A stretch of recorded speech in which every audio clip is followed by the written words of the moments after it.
اتل ما أوحي إليك من الكتاب وقم الصلاة إن الصلاة تنهى عن الفحشاء والمنكر ولذكر الله أكبر والله يعلم ما تصنعون ولا تجادلوا أهل الكتاب إلا بالتي هي أحسن إلا الذين ظلموا منهم وقولوا آمنا بالذي أنزل إلينا وأنزل إليكم وإلهنا وإلهكم واحد ونحن له مسلمون وكذلك أنزلنا إليك الكتاب فالذين آتيناهم الكتاب يؤمنون به ومن هؤلاء من يؤمن به وما يجحد بآياتنا إلا الكافرون وما كنت تتلو من قبله من كتاب ولا تخطه بيمينك إذا لارتاب المبطلون بل هو آيات بينات في صدور الذين أوتوا العلم وما يجحد بآياتنا إلا الظالمون وقالوا لولا أنزل عليه آيات من ربه قل إنما الآيات عند الله وإنما أنا نذير مبين أولم يكفهم أنا أنزلنا عليك الكتاب يتلى عليهم إن في ذلك رحمة وذكرى لقوم يؤمنون قل كفى بالله بيني وبينكم شهيدا يعلم ما في السماوات والأرض والذين آمنوا بالباطل وكفروا بالله أولئك هم الخاسرون ويستعجلونك بالعذاب ولولا أجل مسمى لجاءهم العذاب وليأتينهم بغتة وهم لا يشعرون يستعجلونك بالعذاب وأن جهنم لمحيطة بالكافرين يوم يغشاهم العذاب من فوقهم ومن تحت أرجلهم ويقول ذوقوا ما كنتم تعملون يا عبادي الذين آمنوا إن أرضي واسعة فإياي فاعبدون كل نفس ذائقة الموت ثم إلينا ترجعون والذين آمنوا وعملوا الصالحات لنبوئنهم من الجنة غرفا تجري من تحتها الأنهار خالدين فيها نعم أجر العاملين الذين صبروا على ربهم يتوكلون وكأي من دابة لا تحمل رزقها الله يرزقها وإياكم هو السميع العليم ولئن سألتهم من خلق السماوات والأرض وسخر الشمس والقمر ليقولن الله فأنا يؤفكون الله يبسط الرزق لمن يشاء من عباده ويقدر له إن الله بكل شيء عليم ولئن سألتهم من نزل من السماء ماء فأحيا به الأرض من بعد موتها ليقولن الله قل الحمد لله بل أكثرهم لا يعقلون وما هذه الحياة الدنيا إلا له ولعب وإن الدار الآخرة لهي الحيوان لو كانوا يعلمون فإذا ركبوا في الفلك دعوا الله مخلصين له الدين فلما نجاهم إلى البر إذا هم يشركون ليكفروا بما آتيناهم وليتمتعوا فسوف يعلمون أولم يروا أنا جعلنا حرما آمنا ويتخطف الناس من حولهم أفبالباطل يؤمنون وبنعمة الله يكفرون ومن أظلم ممن افترى على الله كذبا أو كذب بالحق لما جاءه أليس في جهنم مثوى للكافرين والذين جاهدوا فينا لنهدينهم سبلنا وإن الله لمع المحسنين ألف لام ميم غلبت الروم في أدنى الأرض وهم من بعد غلبهم سيغلبون في بضع سنين لله الأمر من قبل ومن بعد ويومئذ يفرح المؤمنون بنصر الله ينصر من يشاء وهو العزيز الرحيم. وعد الله لا يخلف الله وعده ولكن أكثر الناس لا يعلمون ظاهرا من الحياة الدنيا وهم عن الآخرة هم غافلون. أولم يتفكروا في أنفسهم ما خلق الله السماوات والأرض وما بينهما إلا بالحق وأجل مسمى وإن كثيرا من الناس بلقاء ربهم لكافرون. أولم يسيروا في الأرض فينظروا كيف كان عاقبة الذين من قبلهم كانوا أشد منهم قوة وأثاروا الأرض وعمروها أكثر مما عمروها وجاءتهم رسلهم بالبينات فما كان الله ليظلمهم ولكن كانوا أنفسهم يظلمون. ثم كان عاقبة الذين أساءوا السوء أن كذبوا بآيات الله وكانوا بها يستهزئون. الله يبدأ الخلق ثم يعيده ثم إليه ترجعون. ويوم تقوم الساعة يبلس المجرمون ولم يكن لهم من شركائهم شفعاء وكان من شركائهم كافرين. ويوم تقوم الساعة يومئذ يتفرقون فأما الذين آمنوا وعملوا الصالحات فهم في روضة يحبرون وأما الذين كفروا وكذبوا بآياتنا ولقاء الآخرة فأولئك في العذاب محضرون. فسبحان الله حين تمسون وحين تصبحون وله الحمد في السماوات والأرض وعشيا وحين تظهرون. يخرج الحي من الميت ويخرج الميت من الحي ويحيي الأرض بعد موتها وكذلك تخرجون. ومن آياته أن خلقكم من تراب ثم إذا أنتم بشر تنتشرون. من آياته أن خلق لكم من أنفسكم أزواجا لتسكنوا إليها وجعل بينكم مودة ورحمة إن في ذلك لآيات لقوم يتفكرون. من آياته خلق السماوات والأرض واختلاف ألسنتكم وألوانكم إن في ذلك لآيات للعالمين. ومن آياته منامكم بالليل والنهار وابتغاؤكم من فضله إن في ذلك لآيات لقوم يسمعون. من آياته يريكم البرق خوفا وطمعا وينزل من السماء ماء فيحيي به الأرض بعد موتها إن في ذلك لآيات لقوم يعقلون. ومن آياته أن تقوم السماء والأرض بأمره ثم إذا دعاكم دعوة من الأرض إذا أنتم تخرجون.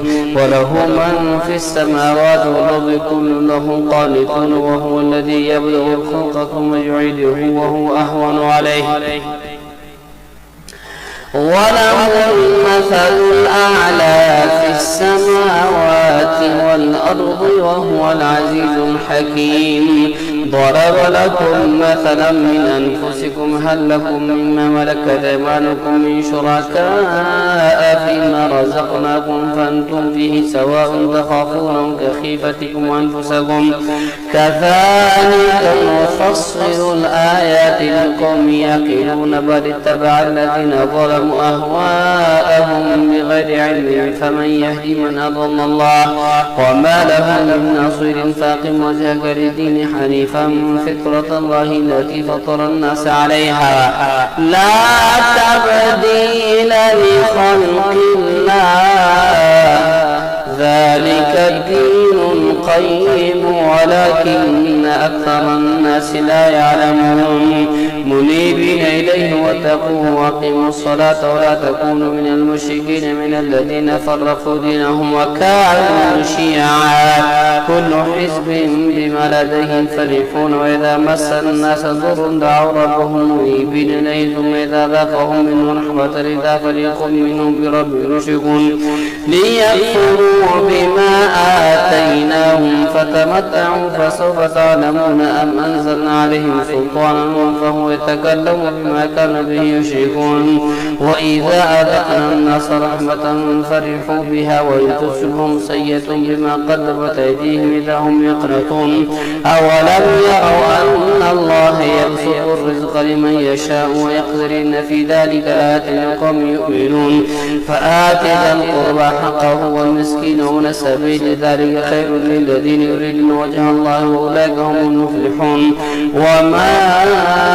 آتيتم من ربا ليربو في أموال الناس فلا يربو عند الله وما آتيتم من زكاة تريدون وجه الله فأولئك هم المضعفون الله الذي خلقكم ثم رزقكم ثم يميتكم ثم يحييكم هل من شركائكم من يفعل من ذلك من شيء سبحانه وتعالى عما يشركون ظهر الفساد في البر والبحر بما كسبت أيدي الناس ليذيقهم بعض الذي عملوا لعلهم يرجعون قل سيروا في الأرض فانظروا كيف كان عاقبة الذين من قبل كان أكثرهم مشركين فأقم وجهك للدين القيم من قبل أن يأتي يوم لا مرد له من الله يومئذ يصدعون من كفر فعليه كفره ومن عمل صالحا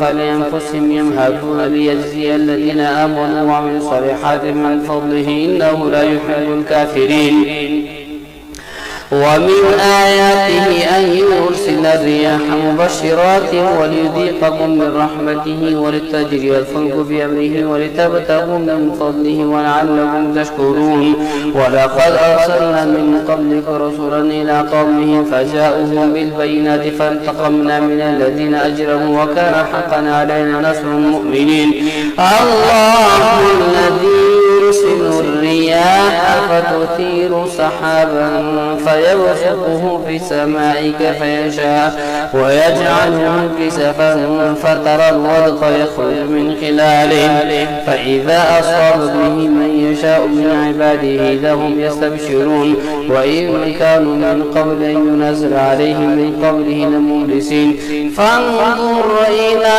آثار رحمة الله كيف يحيي الأرض بعد موتها إن ذلك لمحيي الموتى وهو على كل شيء قدير ولئن أرسلنا ريحا فرأوه مصفرا لظلوا من بعد يكفرون فإنك لا تسمع الموتى ولا تسمع الصم الدعاء إذا ولوا مدبرين وما أنت بهاد العمي عن ضلالتهم إن تسمع إلا من يؤمن بآياتنا فهم مسلمون الله الذي خلقكم من ضعف ثم جعل من بعد ضعف قوة ثم جعل من بعد قوة ضعفا وشيبة يخلق ما يشاء وهو العليم القدير ويوم تقوم الساعة يحسب المجرمون ما لبثوا غير ساعة كذلك كانوا يؤفكون وقال الذين أوتوا العلم والإيمان لقد لبثتم في كتاب الله إلى يوم البعث فهذا يوم البعث ولكنكم كنتم لا تعلمون فيومئذ لا ينفع الذين ظلموا معذرتهم ولا هم يستعتبون ولقد ضربنا للناس في هذا القرآن من كل مثل ولئن جئتهم بآية ليقولن الذين كفروا إن أنتم إلا مبطلون كذلك يطبع الله على قلوب الذين لا يعلمون فاصبر إن وعد الله حق ولا يستخفنك الذين لا يوقنون. ألف لام ميم. تلك آيات الكتاب الحكيم هدى ورحمة للمحسنين الذين يقيمون الصلاة ويؤتون الزكاة وهم بالآخرة هم يوقنون. أولئك على هدى من ربهم وأولئك هم المفلحون. ومن الناس من يشتري لهو الحديث ليضل عن سبيل الله بغير علم واتخذها هزوا أولئك لهم عذاب مهين. وإذا تتلى عليه آياتنا ولى مستكبرا كأن لم يسمعها كأن في أذنيه وقرا فبشروا بعذاب أليم. إن الذين آمنوا وعملوا الصالحات لهم جنات النعيم خالدين فيها وعد الله حقا وهو العزيز الحكيم. خلق السماوات بغير عمد ترونها وألقى في الأرض رواسي أن تميد بكم وبث فيها من كل دابة وأنزلنا من السماء ماء فأنبتنا فيها من كل زوج كريم. هذا خلق الله فأروني ماذا خلق الذين من دونه بل الظالمون في ضلال مبين. ولقد آتينا لقمان الحكمة أن اشكر لله ومن يشكر فإنما يشكر لنفسه ومن كفر فإن الله غني حميد. وإذ قال لقمان لابنه وهو يعظه يا بني لا تشرك بالله إن الشرك لظلم عظيم. ووصينا الإنسان بوالديه حملته أمه وهنا على وهن وفصاله في عامين أن اشكر لي ولوالديك إلي المصير.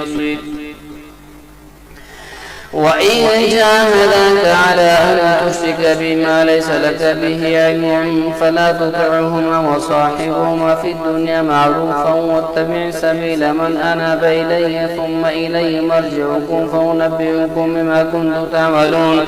يا بني إنها إن تك مثقال حبة من خردل فتكن في صخرة وفي السماوات وفي الأرض يأت بها الله إن الله لطيف خبير. يا بني أقم الصلاة وأمر بالمعروف وانهى عن المنكر واصبر على ما أصابك إن ذلك من عزم الأمور. ولا تصعد خدك للناس ولا تمشي في الأرض مرحا إن الله لا يحب كل مختال فخور. واقصد في مشيك واغضض من صوتك إن أنكر الأصوات لصوت الحمير. ألم تروا أن الله سخر لكم ما في السماوات وما في الأرض وأسبغ عليكم نعمه ظاهرة وباطنة. ومن الناس من يجادل في الله بغير علم ولا هدى ولا كتاب منير. وإذا قيل لهم اتبعوا ما أنزل الله قالوا بل نتبع ما وجدنا عليه آباءنا أولو كان الشيطان يدعوهم إلى عذاب السعير. ومن يسلم وجهه إلى الله وهو محسن فقد استمسك بالعروة الوثقى وإلى الله عاقبة الأمور. ومن كفر فلا يحزنك كفره إلينا مرجعهم فننبئهم بما عملوا إن الله عليم بذات الصدور. نمتعهم قليلا ثم نضطرهم إلى عذاب غليظ.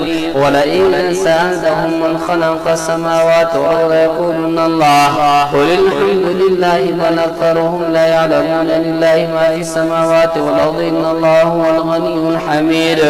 ولو أن ما في الأرض من شجرة أقلام والبحر يمده من بعده سبعة أبحر ما نفدت كلمات الله إن الله عزيز حكيم. ما خلقكم ولا بعثكم إلا كنفس واحدة إن الله سميع بصير.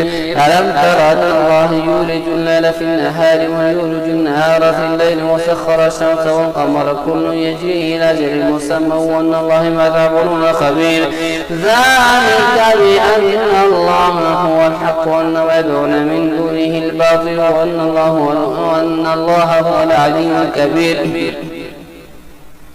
ألم تر أن الفلك تجري في البحر بنعمة الله ليريكم من آياته إن في ذلك لآيات لكل صبار شكور. وإذا غشيهم موج كالظلل دعوا الله مخلصين له الدين فلما نجاهم إلى البر فمنهم مقتصد وما يجحد بآياتنا إلا كل ختار كفور.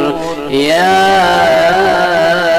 أيها الناس اتقوا ربكم واخشوا يوما لا يجزي والد عن ولده ولا مولود هو جاز عن والده شيئا إن وعد الله حق فلا تغرنكم الحياة الدنيا ولا يغرنكم بالله الغرور. إن الله عنده علم الساعة وينزل الغيث ويعلم ما في الأرحام وما تدري نفس ماذا تكسب غدا وما تدري نفس بأي أرض تموت إن الله عليم خبير. ألف لام ميم تنزيل الكتاب لا ريب فيه من رب العالمين. أم يقولون افتراه بل هو الحق من ربك لتنذر قوما ما أتاهم من نذير من قبلك لعلهم يهتدون. الله الذي خلق السماوات والأرض وما بينهما في 6 أيام ثم استوى على العرش ما لكم من دونه من ولي ولا شفيع أفلا تتذكرون.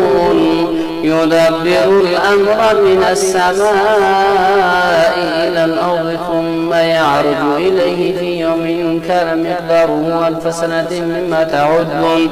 ذلك عالم الغيب والشهادة العزيز الرحيم الذي أحسن كل شيء خلقه وبدأ خلق الإنسان من طين ثم جعل نسله من سلالة من ماء مهين ثم سواه ونفخ فيه من روحه وجعل لكم السمع والأبصار والأفئدة قليلا ما تشكرون. وقالوا أإذا ضللنا في الأرض أإنا لفي خلق جديد بل هم بلقاء ربهم كافرون. قل يتوفاكم ملك الموت الذي وكل بكم ثم إلى ربكم ترجعون. ولو ترى إذ المجرمون ناكسوا رؤوسهم عند ربهم ربنا بصرنا وسمعنا فارجعنا نعمل صالحا إنا موقنون. ولو شئنا لاتينا كل نفس هداها ولكن حق القول مني لأملأن جهنم من الجنة والناس أجمعين. فذوقوا بما نسيتم لقاء يومكم هذا إنا نسيناكم وذوقوا عذاب الخلد بما كنتم تعملون. إنما يؤمن بآياتنا الذين إذا ذكروا بها خروا سجدا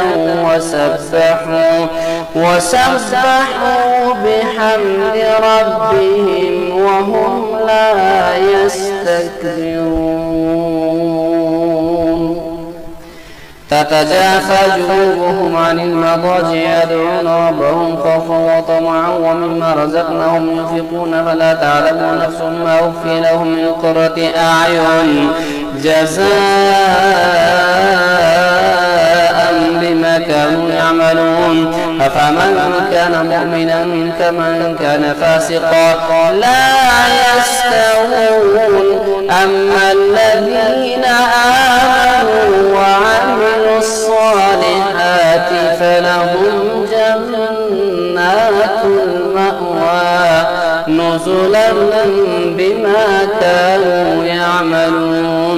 وأما الذين فسقوا فمأواهم النار كلما أرادوا أن يخرجوا منها أعيدوا فيها وقيل لهم ذوقوا عذاب النار الذي كنتم به تكذبون ولنذيقنهم من العذاب الأدنى دون العذاب الأكبر لعلهم يرجعون ومن أظلم ممن ذكر بآيات ربه ثم أعرض عنها إنا من المجرمين منتقمون ولقد آتينا موسى الكتاب فلا تكن في مرية من لقائه وجعلناه هدى لبني إسرائيل وجعلنا منهم أئمة يهدون بأمرنا وجعلنا منهم أئمة يهدون بأمرنا لما صبروا وكانوا بآياتنا يوقنون إن ربك هو يفصل بينهم يوم القيامة فيما كانوا فيه يختلفون أولم يهد لهم كم أهلكنا من قبلهم من القرون يمشون في مساكنهم إن في ذلك لآيات فلا يسمعون أولم يروا أننا نسوق الماء إلى الأرض الجرز فنخرج به زرعا تأكل منه أنعامهم وأنفسهم فلا يبصرون ويقولون متى هذا الفتح إن كنتم صادقين قل يوم الفتح لا ينفع الذين كفروا إيمانهم ولا هم ينظرون فأعرض عنهم وانتظر إنهم منتظرون يا أيها النبي اتق الله ولا تطع الكافرين والمنافقين إن الله كان عليما حكيما واتبع ما يوحى إليك من ربك إن الله كان ما تعملون خبيرا وتوكل على الله وكفى بالله وكيلا ما جعل الله لرجل من قلبين في جوفه وما جعل أزواجكم اللائي تظاهرون منهن أمهاتكم وما جعل أدعياءكم أبناءكم ذلكم قولكم بأفواهكم والله يقول الحق وهو يهدي السبيل ادعوهم لآبائهم هو أقسط عند الله فإن لم تعلموا آباءهم فإخوانكم في الدين ومواليكم وليس عليكم جناح فيما أخطأتم به ولكن ما تعمدت قلوبكم وكان الله غفورا رحيما النبي أولى بالمؤمنين من أنفسهم وأزواجهم أمهاتهم وأولو الأرحام بعضهم أولى ببعض في كتاب الله من المؤمنين والمهاجرين إلا أن تفعلوا إلى أوليائكم معروفا كان ذلك في الكتاب مسطورا وإذ أخذنا من النبيين ميثاقهم ومنك ومن نوح وإبراهيم وموسى وعيسى بن مريم وأخذنا منهم ميثاقا غليظا ليسأل الصادقين عن صدقهم وعد للكافرين عذابا أليما يا أيها الذين آمنوا اذكروا نعمة الله عليكم إذ جاءتكم جنود فأرسلنا عليهم ريحا وجنودا لم تروها وكان الله بما تعملون بصيرا إذ جاءوكم من فوقكم من أسفل منكم وإذ زاغت الأبصار وبلغت القلوب الحناجر وتظنون بالله الظنونا هنالك ابتلي المؤمنون وزلزلوا زلزالا شديدا وإذ يقول المنافقون والذين في قلوبهم مرض ما وعدنا الله رسوله إلا غرورا وإذ قال طائفة منهم يا أهل يثرب لا مقام لكم لكم فارجعون. ويستأذن فريق منهم النبي يقولون إن بيوتنا عورة وما هي بعورة إن يريدون إلا فرارا ولو دخلت عليهم من أقطارها ثم سئلوا الفتنة لاتوها وما تنبثوا بها إلا يسيرا. ولقد كانوا عاهدوا الله من قبل لا يولون الأدبار وكان عهد الله مسؤولا. قل لن ينفعكم الفرار إن فررتم من الموت من قبل وإذا لا تمتعون إلا قليلا.